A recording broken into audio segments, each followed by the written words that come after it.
Hi, in this video, I'm going to talk a little bit about simplicity. And you'll see in the workbook this quote about complexity is at the center of so many problems in the world. I'm not going to restate that because you can read it. So, how do you simplify? And what do we mean when we say simplify? Simplify does not mean simplistic. It doesn't even necessarily mean it's easy, but it does mean it's easy to understand what we're trying to do. So there are really four big ideas when we talk about simplicity. Number one, what is the goal we are specifically trying to accomplish? What is it?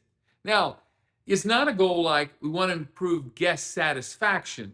We want to improve patient satisfaction. We want to increase safety. We want to have world-class quality.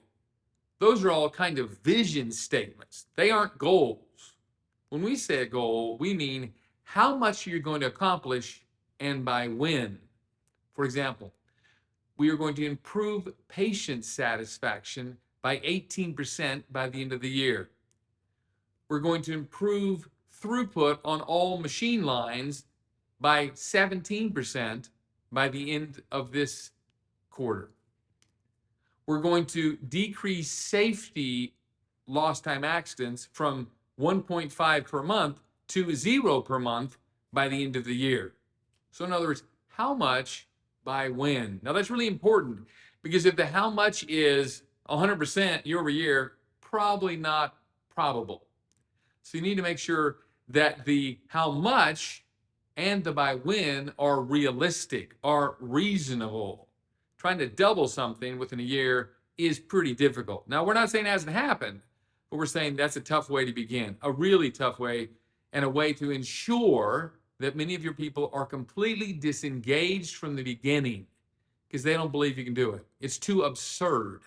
So, what's the goal? How much by when? And be reasonable. The second thing is, and this may be the most important of all, why is the goal important? Why are we working on this?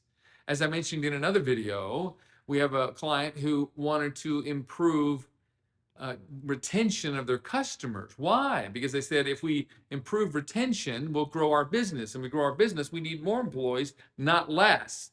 This company was renowned for having to lay off halfway through the season because they didn't have as much business as they hoped they would have. So why are we doing this? Well, we're doing this. When Dave and I were in manufacturing, we used to always say, why do we want you to be safe? Because we want you to go home with everything you came with. We don't want you to go home with one less finger, one less toe, one less hand, an injured eye. We want you to go home with everything you came with. That is why safety is important to us. So why is the goal, are we doing the goal second? Really, really profoundly important. Now, three is, how are we going to do that? How are we going to accomplish that? In broad strokes and also in more finite strokes. How are we going to get there? How are we going to do this? There are lots of ways to be right, perhaps. Let's make sure we've identified what's the right way for us as an organization. How are we going to get there? What are we trying to do? Why are we doing it? And how are we going to get there? Now, this last piece, this fourth piece, is the piece that most organizations just gloss over, and that is my. Every team member needs to identify what is my part of this goal. What am I going to do to help us achieve that goal? What am I going to do to help us do this, that, or the other? Now, we understand that in many organizations, you have some very specific things people have to do. There are guidelines or rules or perhaps even laws that require people to do certain things. Absolutely, and we understand that. There are also success paths that you've identified that are going to help people do that.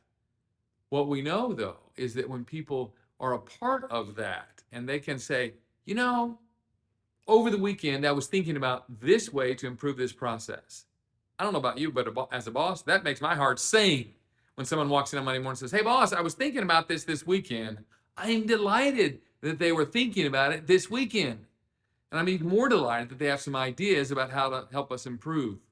Now, it doesn't mean you necessarily have to do it, but you at least have to give them a chance to share the ideas or the insights. And by the way, probably not best to do what I often do, which is Oh yeah, we can't do that because of this and this and this. What have you just done? You've just deflated that person. Now they're going to give up and say, well, I'm never bringing him any more ideas.